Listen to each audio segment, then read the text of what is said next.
반갑습니다. 송재준입니다. 오늘 제가 영상을 통해서 요즘 좀 잊혀져 있는 굉장히 중요한 문제에 대해서 말씀을 드리고자 하는데요. 문재인 정부에 대한 얘기입니다. 당연히 문재인에 대한 얘기고, 저는 개인적으로 문재인이라고 하는 사람이 직간접적으로 북한의 지령을 받은 게 확실하다라고 생각을 하거든요. 그렇지 않고서야, 북한의 지령을 받지 않고서야 저렇게 조직적으로 그리고 또 치밀하게 대한민국의 기반부터 무너뜨릴 수는 없다고 봐요. 그러니까 이재명 같은 경우는 사실 뭐 잡범에 비슷한 사람이기 때문에 딱히 그냥 자기 어떤 비리 이런 것들 그냥 사리사욕 같은 걸 채우기 위해서 움직이는 그런 정도의 인간이라고 한다면, 문재인이 같은 경우는 정말 누군가한테 지령을 받고 북조선에 있는 그런 수령 동무한테 지령을 받고서 조직적으로 대한민국을 무너뜨려 가지고 이거를 그냥 적화 통일을 시키겠다라고 하는 목적이 있었다라고 저는 봅니다. 그리고 그거를 보여주는 여러 가지 어떤 모습들이 있는데, 대표적인 게 바로 탈원전에 대한 얘기예요. 여러분 잘 아시는 것처럼 문재인과 김정은 두 사람이 판문점 선언한다 라고 이제 쇼를 했었을 때, 그때 논란이 됐던 게 뭐였습니까? 문재인이가 그 다리 위에서 김정은한테 USB 하나를 건네줬다라는 것이에요. 그 USB에 어떤 내용이 들어가 있을까라고 하는 논란이 굉장히 커졌습니다. 그런데 그 논란 중에 나왔던 얘기가, 문재인이가 북한에다가 원전을 지어주려고 한다라고 하는 그 자료가 그 USB에 들어가 있다는 논란이 터졌었어요. 근데 그 논란이 애당초 어떻게 터졌냐? 이게 진짜 영화 같은 스토리인데, 문재인과 김정은이 다리에 만나가지고 얘기하는 장면이 당연히 녹화가 되지는 않았습니다. 멀리서 그냥 기자들이 찍었던 것인데, 흐릿하게 우리가 입모양이 됐거나, 그리고 이제 그 소리를 통해 가지고 어떤 얘기를 주고받았다라는 게 딱 확인이 됐던 거예요. 발전소 문제는 이라고 하는 6글자를 얘기한 게 확인이 된 겁니다. 이거는 보도가 다 됐으니까 그 보도를 통해 가지고 우리가 알 수 있었던 거예요. 만약에 그 보도가 안 됐으면은 USB를 건너줬다, 그리고 USB 속에 그 발전소에 대한 문제가 있다라고 하는 걸 전혀 우리가 몰랐을 것인데, 진짜 기가 막히게, 제가 하늘이 도왔다고 보는데 기가 막히게 하필이면 그게 이제 딱 캐치가 돼가지고 문재인이가 발전소 문제는 이라고 하는 얘기를 김정은과 주고받았다라는 게 확인이 된 것이죠. 그래가지고 그때부터 어떤 얘기가 나왔던 겁니까? 야, USB에 발전소를 지어주겠다는 얘기가 들어가 있고 그걸 김정은한테 준 거 아니냐, 이런 얘기가 나왔습니다. 자, 그런데 이 논란이 커졌던 이유가 더 있어요. 일단 이 논란이 커지니까 대통령실에서 나와서 여러 가지 해명을 했었습니다. 일단 조한기가 나와가지고 뭐라고 해명을 했었었냐? 판문점 도보다리 위에서 문재인이 김정은한테 발전소 USB를 건넸다라는 건 거짓이래요. 이거는 악의적인 왜곡이다라는 식으로 해명을 했습니다. 그런데 이 해명이 거짓이다라고 입장을 또 밝힌 사람이 있습니다. 물론 자기는 그런 의도가 아니었겠지만 결과적으로 거짓이라고 밝힌 꼴이 됐는데, 왜? 저 얘기에 대해서 정면으로 반박했던 사람이 김의겸 당시 청와대 대변인이었습니다. 김의겸이 문재인한테 직접 확인했다라고까지도 하면서 뭐라고 했습니까?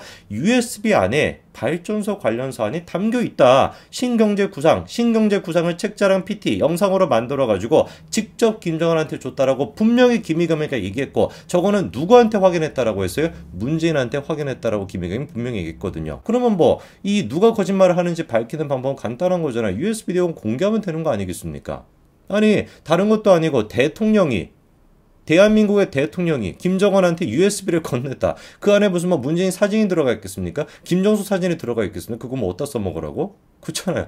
누가 보든지 간에 국가와 관련된 중요한 기밀이 들어가 있을 가능성이 있으니까 그거를 기록으로 남겨놨을 것이고, 그 기록을 공개하면 되는 겁니다. 대통령 기록관을 통해 가지고. 그런데 놀랍게도 대통령 기록관에서 밝혔던 내용이 뭐예요? 제19대 대통령 일반 기록물에서는 그 내용이 확인이 되지 않아 정보 부존재를 통지했습니다. 뭔가 문제가 될 만한 사안이 들어가 있으니, 그리고 원전과 관련돼 가지고 뭔가 숨기고 싶은 사안이 있었으니, 그러니까 대통령 기록관에다가 기록을 안 남겼다, 이렇게밖에 우리가 볼 수 없는 거 아니겠습니까? 그리고 그 의심이 확증이 됐던 게 바로 뭐였습니까? 감사가 이루어지기 전날 밤에 어떻게 된 것인지 산업자원부의 이 공무원들이 자료 444개를 조직적으로 삭제했다라는 게 드러나게 된 것이죠. 자, 그래서 이 삭제를 한 사람을 불러다가 놓고 물어봤죠. 이거 왜 삭제했냐? 그리고 이 삭제를 지시한 사람이 뭐냐? 그 답변이 뭐였는지 기억나시죠? 기가 막히게도 신내림을 받았나봐 이게 답변이었습니다. 삭제를 해놓고 난 다음에 신내림을 받았다 이 난리를 치고 앉아있으면 이걸 왜 가만히 둬야 되겠습니까?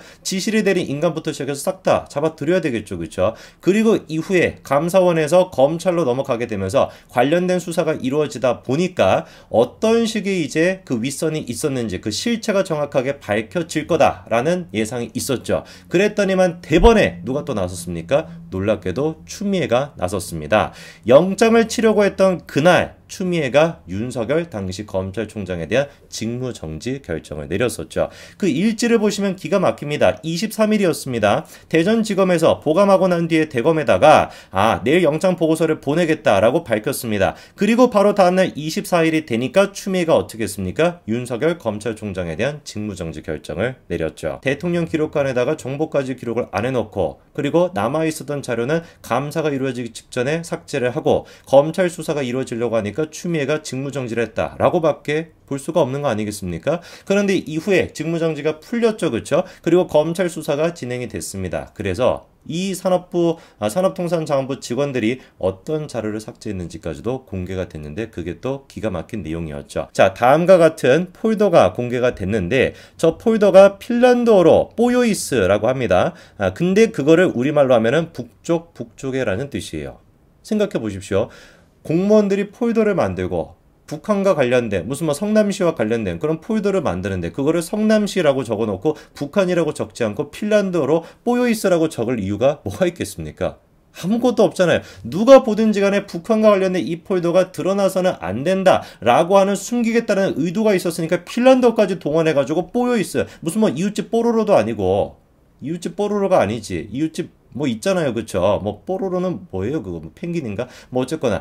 그런 걸로 이렇게 숨겨놓은 이유가 뭐가 있겠습니까? 감추고 싶은 뭔가가 있으니까. 그래서 저 뽀요이스라고 하는 폴더에 들어가 보니까 하위 폴더로 북원추라고 하는 게 등장합니다. 북원추가 뭐겠어요? 상상을 해보시오. 뭘 추격해가지고 북원추가 되겠습니까?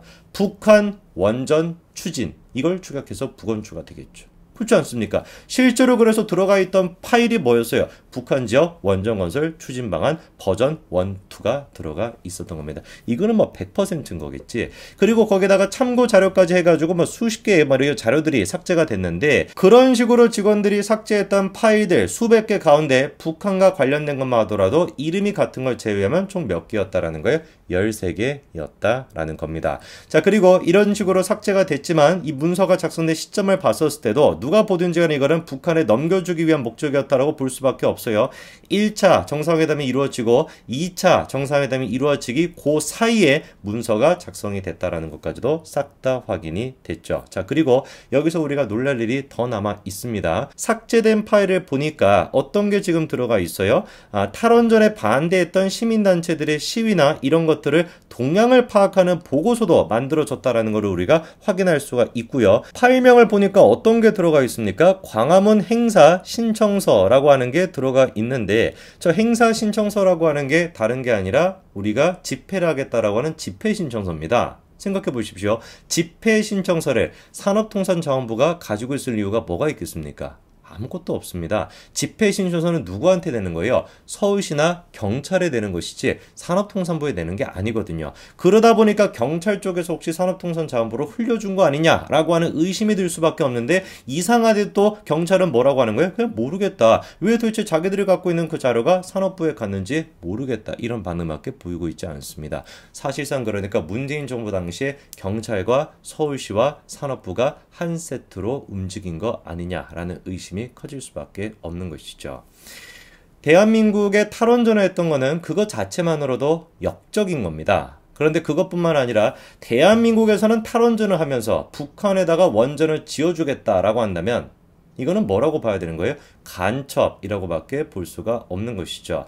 지금까지의 정황으로 봤을 때 문재인이 하였던 행동들은 간첩이 할 수 있는 행동으로 밖에 보이지 않습니다. 윤석열 정부의 검찰이 계속해가지고 수사를 진행하고 있고 그 윗선이 누군지까지 파악하고 있습니다만 총선 전후로 해가지고 반드시 이 문제를 결판을 내야 됩니다. 그리고 제가 보기에는 총선에서 우리가 압도적인 승리를 거둬야 그래야지 문재인이까지 구속을 시킬 수 있을 거거든요. 다른 문제 다 제쳐놓는단 말을 하면 안 되네. 다른 문제도 너무나 큰 문제니까. 다른 문제까지 다 포함해가지고 반드시 우리가 문재인한테 책임을 묻기 위해서라도 다음 총선에서 압도적인 승리를 거둬야 될 겁니다. 여기까지 말씀드리겠습니다. 감사합니다.